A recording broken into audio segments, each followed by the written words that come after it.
the latest military news update. This is AFP Community News, hosted by Rofh Suzon every 12 noon, Mondays to Fridays. Only here on DWDD Armed Forces Radio. One AFP for a stronger Philippines.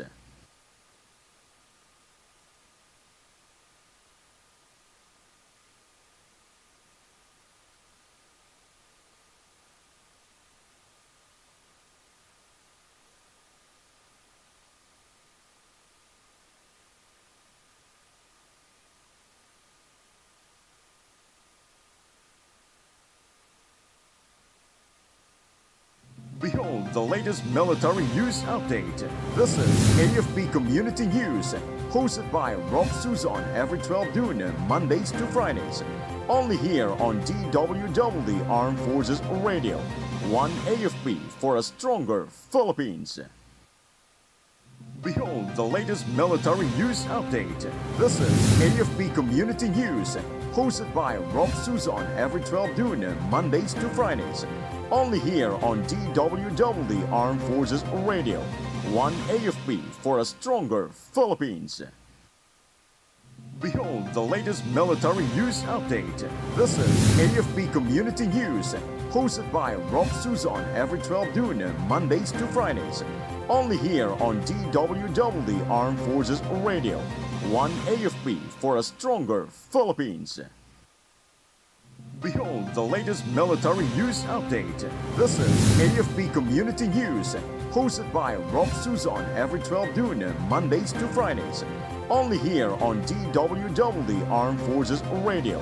One AFP for a stronger Philippines.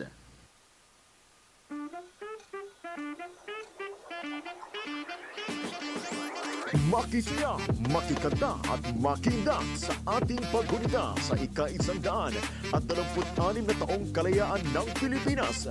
Tampok ang mga banda at performers mula sa iba't ibang uniform services. Matutunghayan natin ang pagpapakitang gilas sa tugtugan, kantahan, sayawan ng mga tinaguriang bayani ng makabagong panahon. Sabay-sabay tayong magbigay pugay sa mga Pilipinong lumaban upang makamit ang kasarinlan ng ating bayan, maging sa kasalukuyang nagpoprotekta sa teritoryo ng ating bansa.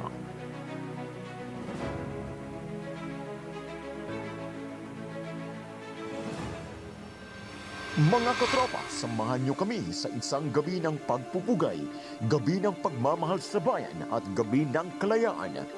Music Kalayaan 2024 sa June 7, live sa Rizal Park Open Air Auditorium, Manila. Behold the latest military news update. This is AFP Community News, hosted by Rofh Suzon every 12 noon, Mondays to Fridays. Only here on DWDD Armed Forces Radio. One AFP for a stronger Philippines.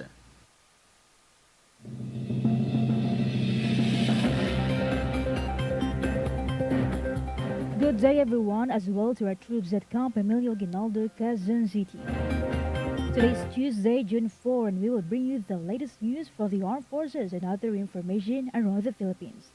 I am Rofh Suzon for AFP Community News. DWDD Armed Forces News. For our headlines, Philippine and U.S. troops conduct air assault in Salaknib exercise. DWDD Armed Forces News. 63rd IB rescues wounded NPA fighter in Samar. DWDD National News. DSWD records initial 170 families affected by Canlaon volcano eruption. DWDD National News. And the Department of Agriculture remains optimistic despite challenges in rice production. DWDD Armed Forces News. And for a brief overview of our stories, troops from the Aviation Regiment Philippine Army and the United States Army 25th Combat Aviation Brigade executed an air assault maneuver in Fort Magsaysay, Nueva Ecija. This is still part of the ongoing Salaknib Phase 2's Joint Pacific Multinational Readiness Center exportable exercise. It aims to enhance the interoperability of Philippine Army and U.S. Army Pacific Forces.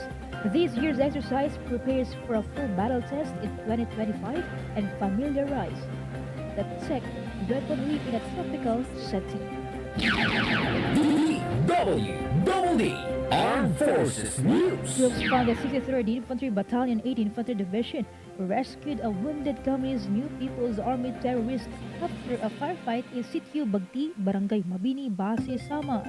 The rescue CTG, identified as Melchor Pabulia, alias Alan or Rico, was abandoned by his comrades after being injured in a 40-minute clash. Troops provided first aid and transported him to Camp Lukban Station Hospital for further treatment. Another CTG, Doming Pajares alias Baguer, was found dead. 8th Infantry Division Commander Major General Camilo Ligayo commended the troops for upholding human rights and urged the remaining CNT members to surrender and embrace peace. Armed Forces Radio report. Bring us the latest insights from the scene. We have our correspondent Mel Joy. Let us hear the details about 86th IB empowers Army Reservists of 2nd RCDG Rescom Philippine Army. Rofh, the Army Reservist officers and enlisted personnel of the 2nd Regional Community Defense Group Reserve Command Philippine Army were empowered and equipped with the new knowledge by the 86th Infantry Highlander Battalion on June 1, 2024 at Headquarters 86th Infantry Battalion, Barangay Uno Jones, Isabela. The new batch of reservists who undergone immersion gained new knowledge about the different staff functions of the infantry battalion, including its role, task, and purpose. The 32 reservists are composed of professionals, politicians, and students who have unleashed their passions to serve the country with pride and honor. The reserve force was organized and trained to be quickly mobilized in providing assistance during relief and rescue operations and other community services and activities. Furthermore, it augments the regular force of the Armed Forces of the Philippines in maintaining peace and order, security, and development. This is Meljoy Nesho reporting for AFP Community News, one AFP for stronger Philippines. Thank you so much, Meljoy.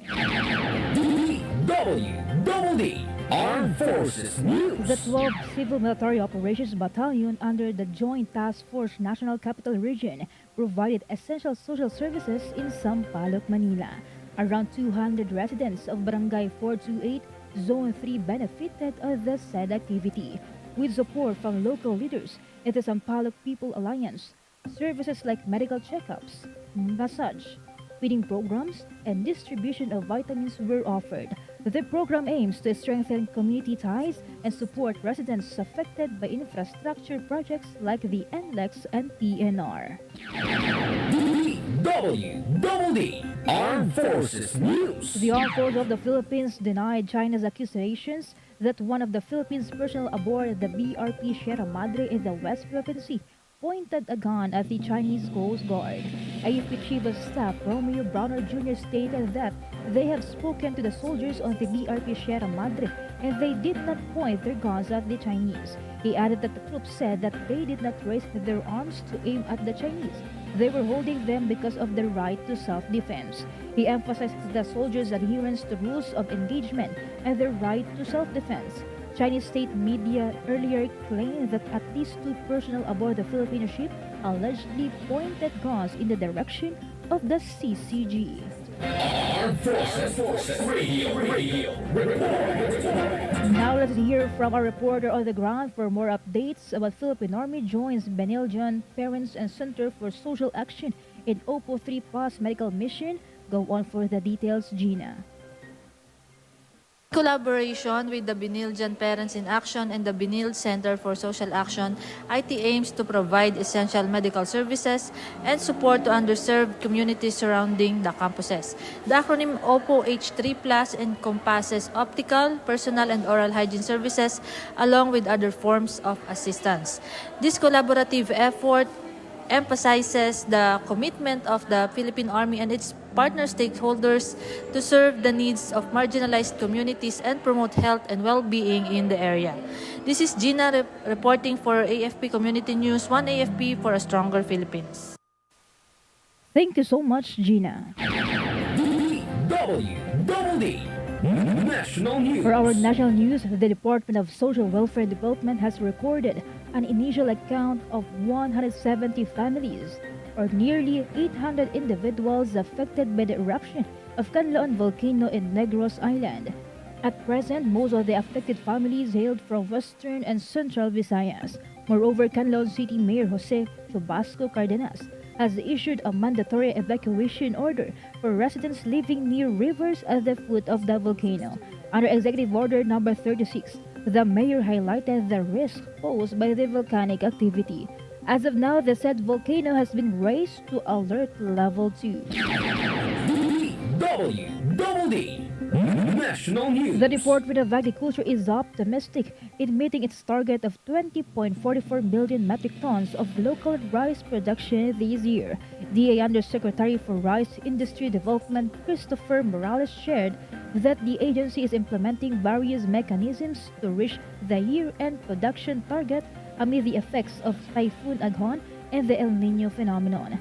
According to Morales, among these efforts are the delivery of farm inputs to farmers, monitoring of agri-meteorological conditions, programs under the Rice Competitiveness Enhancement Fund, Hybrid Rice Program, National Irrigation Administration, and collaborations with various private sectors. The DA Disaster Risk Reduction and Management Operations Center earlier reported that the southern portions of Luzon sustained 81.84 million pesos worth of damages in 948 hectares of agricultural land affected due to Aghon. Armed Forces Radio Report. For other updates, let's hear the details about Palawan Governor and AFP officials forge a stronger security partnership in courtesy visit to Westcom. Go ahead, Mitch. Officials from the local government agencies in Palawan, led by Palawan Governor Danny Socrates, and senior officers from the Armed Forces of the Philippines visited the headquarters of the AFP Western Command for a courtesy call with the Westcom Commander, Rear Admiral Alfonso Torres Jr., last Friday, May 31. The visit served as an opportunity for Governor Socrates to extend his congratulations to Rear Admiral Torres Jr. on his recent appointment. Discussions during the meeting centered on the significance of security and stability in Palawan, with Governor Socrates affirming his support for Westcom's efforts in maintaining peace and order in the province. Rear Admiral Torres Jr. expressed his gratitude for the governor and other officials' visit and emphasized the importance of continued collaboration between the AFP and the local government. The leaders underscored their commitment to upholding maritime laws and protecting Palawan's borders, emphasizing the necessity of joint efforts to address security challenges. The courtesy call concluded on a high note with a reaffirmation of the strong partnership between Westcom and the province of Palawan. Governor Socrates and Rear Admiral Torres Jr. echoed their unwavering dedication to working together for a safer, more secure future for Palawan and its residents. Their collaborative efforts, along with Westcom's patriots and defenders of the western frontier, will continue to foster security, stability, and prosperity in the country's western border. And that is the latest update. This is Mitch reporting for AFP Community News. One AFP for a stronger Philippines. Thank you so much, Mitch. DWDD National News. For other development stories, the Commission on Elections is planning to impose disqualification and file election offense cases to candidates who would use artificial intelligence and deepfake technology in next year's midterm polls. COMELEC Chief George Erwin Garcia said that he will propose the said move to the Commission and Bank. Garcia emphasized that allowing the new technology during the campaign period would be dangerous. The poll body chief further explained that the presence of AI and deepfakes could bring chaos to the country, as it can make it appear that a person is bad or good when it is not true. DWDD National News. The Commission on Elections said that it is not yet necessary to place Bangsamoro Autonomous Region in Muslim Mindanao under its control amid the incoming first parliament poll of the region, which coincides with next year's midterm elections. COMELEC Chairperson George Erwin Garcia said that they need to see the level of disorder first, or the level of irregularities in an area before placing it under the agency's control. He also noted that they are careful in placing an area under Comelec's control. Moreover, the Paul Body Chief encouraged the Bangsamoro people to help them ensure a peaceful and orderly parliament poll. Armed Forces Radio Report. From Solcom, let us hear some updates from Ali about Kaagapay Battalion conducts Speakers Bureau training. The 9th Civil Military Operations Battalion successfully conducted the Speakers Bureau training from May 29 to May 31, 2024. 15 students from CMO companies under the unit underwent training to enhance their public speaking skills and strengthen their knowledge of effective communication as CMO operators. The training covered various subjects, including the communication process, community relations, and mass communication. Subject matter expert from the unit led by Captain Michelle Estares, Philippine Army, along with Professor Martha Joy B. Rulvivar from Bicol University and Corporal Excel Rose Bagasala from the Civil Military Operations School, share their knowledge and expertise, significantly contributing to the training's success. The training aimed to provide students with a working knowledge of the Speakers Bureau, develop a systematic approach to dialogue, enhance communication skills, and foster coordination with different agencies, including the media. The Kaagapay Battalion remains committed to engaging with communities and stakeholders through initiatives like Speakers Bureau as part of its ongoing efforts to promote peace, unity, and cooperation in the region. This is Ali reporting for AFP Community News, 1 AFP for Stronger Philippines. Thank you so much, Ali from Solcom. DWDD National News. It's already 12:18 in the afternoon and you're still tuning at AFP Radio, the WWD Facebook page. For our announcement, join us in celebrating the 126th Philippine Independence Day with music, song, and dance, featuring bands and performers from various uniformed services. Witness a showcase of talent and music, singing and dancing from the modern-day heroes. Let us come together to honor the Filipinos who fought for the nation's independence at Musicalia 2024 on June 7, live at the Rizal Park Open Auditorium. See you there. DWDD National News. Moving on to another story, the Technical Education and Skills Development Authority, in partnership with the United States Agency for International Development, introduced 18 modules in Taguig City yesterday. The modules are integrated into the training regulations of TESDAS NC3 and NC4, according to TESDA Director General Suharto Magudadatu. The agency finalized and packaged 18 additional work readiness modules, which aims to prepare Filipinos for the demands of the modern job market. Among the Dadatu said the rollout of the new modules will start immediately, initially with the Training of Trainers program. DWDD National News. Surigao del Norte's 2nd District Representative Robert A's Barbers called on vape product manufacturer and importer Flava Corporation to explain before Congress reports on serious violations of the country's vape law. Just recently, the Department of Trade and Industry reported that Flava Corporation was cited for violations when it sold flavored vape products. Barbers, the chairperson of the House Committee on Dangerous Drugs, noted that under Republic Act 11900, only tobacco and mint flavors are allowed. The lawmaker explained that other flavors that are enticing to minors and non-smokers are prohibited, since the goal of the law is to urge smokers to quit on tobacco and shift to less harmful vape products. Armed Forces Radio Report. On the other line, let us hear from Beth about new local amnesty board members sworn in at Malacanang. Presidential Peace Advisory Carlito Galvez Jr. and National Amnesty Commission Chairperson Leah Tanodra Armamento witnessed the oath-taking of the new local amnesty board member at Malacanang. Representatives from the 9 labs across various regions, including the National Capital Region, Iloilo City, Bacolod City, and others, took their oath before Executive Secretary Lucas Bersamin.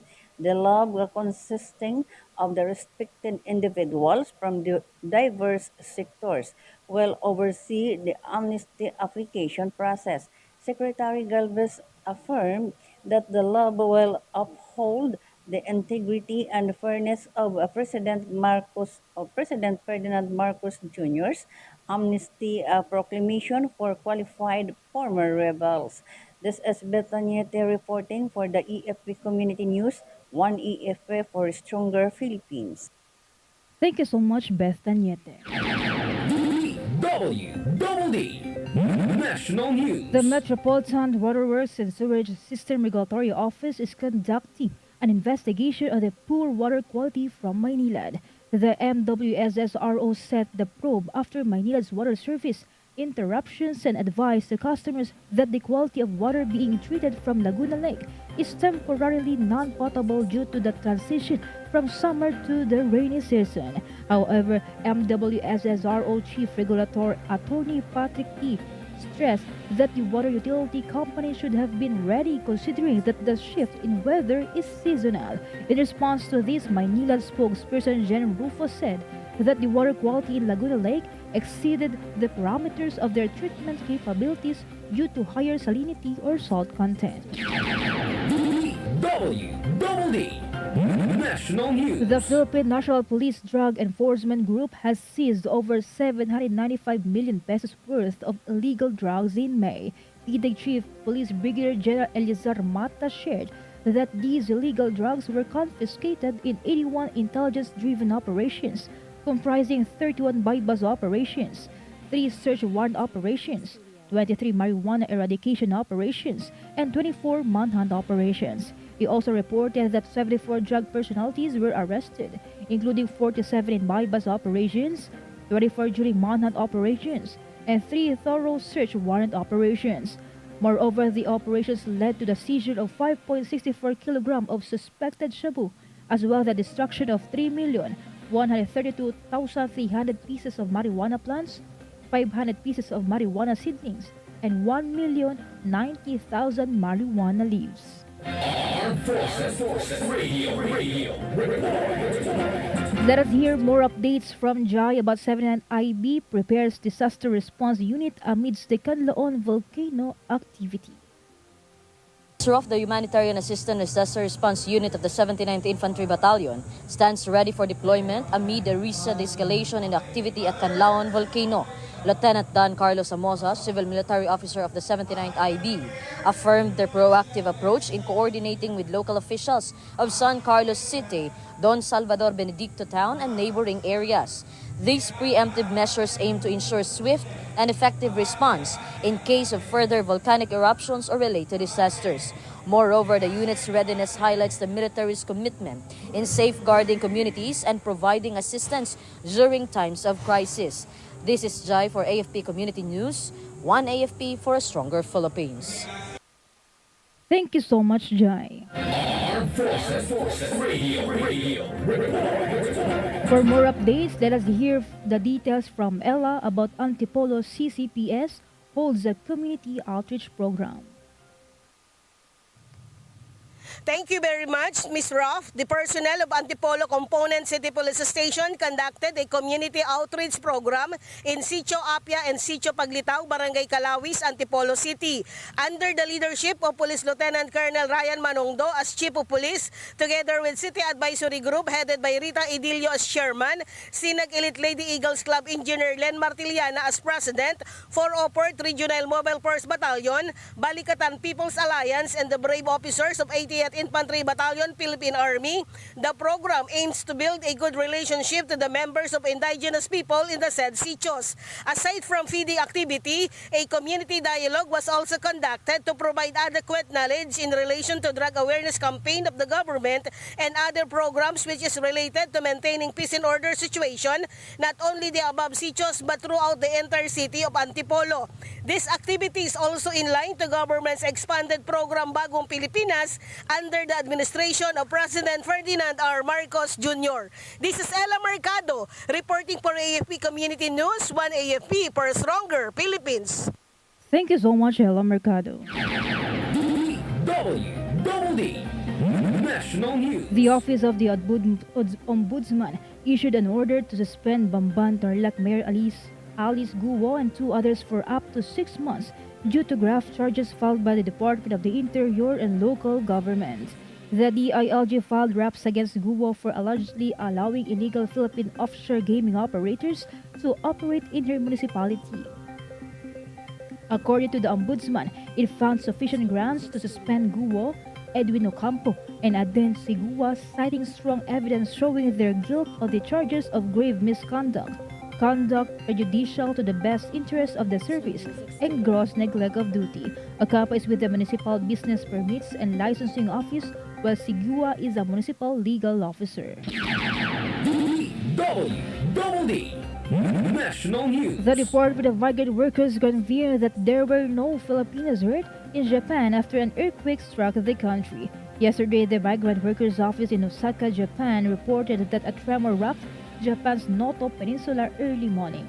The Japan Meteorological Agency said that the 4.8 magnitude earthquake occurred at 6:40 a.m. local time off the Noto Peninsula located at the northern part of Ishikawa Prefecture in Honshu. As of now, the MWO Osaka is coordinating with Filipino communities and Japanese authorities to monitor the safety and status of overseas Filipino workers in the region. Armed Forces Radio Report. We have a report coming in about AFP implements heightened security measures in military camps. Go on for the details, Mike. The Armed Forces of the Philippines has announced heightened security measures across its military camps, reinforcing its commitment to the Philippine-U.S. General Security of Military Information Agreement. These protocols aim to protect classified information and critical infrastructure through advanced surveillance, increased personnel training, and stricter access controls. The AFP plans to further invest in cutting-edge security technologies and strengthen collaboration with U.S. military counterparts through joint exercises and knowledge-sharing initiatives. Moreover, the AFP remains dedicated to advancing its capabilities and fostering partnerships to address evolving security threats. This is Mike reporting for AFP Community News, One AFP for a Stronger Philippines. Thank you so much, Mike. DWDD National The News. Manila International Airport Authority reported the cancellation of 29 flights from the Ninoy Aquino International Airport due to the eruption of the Canlaon volcano in Negros Island. Yesterday, the Philippine Institute of Volcanology and Seismology hoisted Alert Level 2 over Mount Canlaon due to an explosive eruption that lasted 6 minutes. According to FIVOX Director Teresito Bacolcol, explosive volcanic eruptions occurred when volcanic gas expands quickly. Due to this, aviation authorities were told to advise pilots to avoid flying near the volcano summit as eject from sudden phreatic eruptions could be dangerous. DWDD Armed Forces News. That's all for today's broadcast. Thank you so much for joining us, especially to our audience in our Facebook page, AFP Radio DWDD. Don't forget to tune in tomorrow for more updates, same time and same station. Again, this is Rofh Suzon for AFP Community News, One AFP for a Stronger Philippines. Kayo ay nakatutok sa DWDD AFP Radio. Kami po ay kasapi ng KBP, Kapisanan ng mga Broadcaster ng Pilipinas.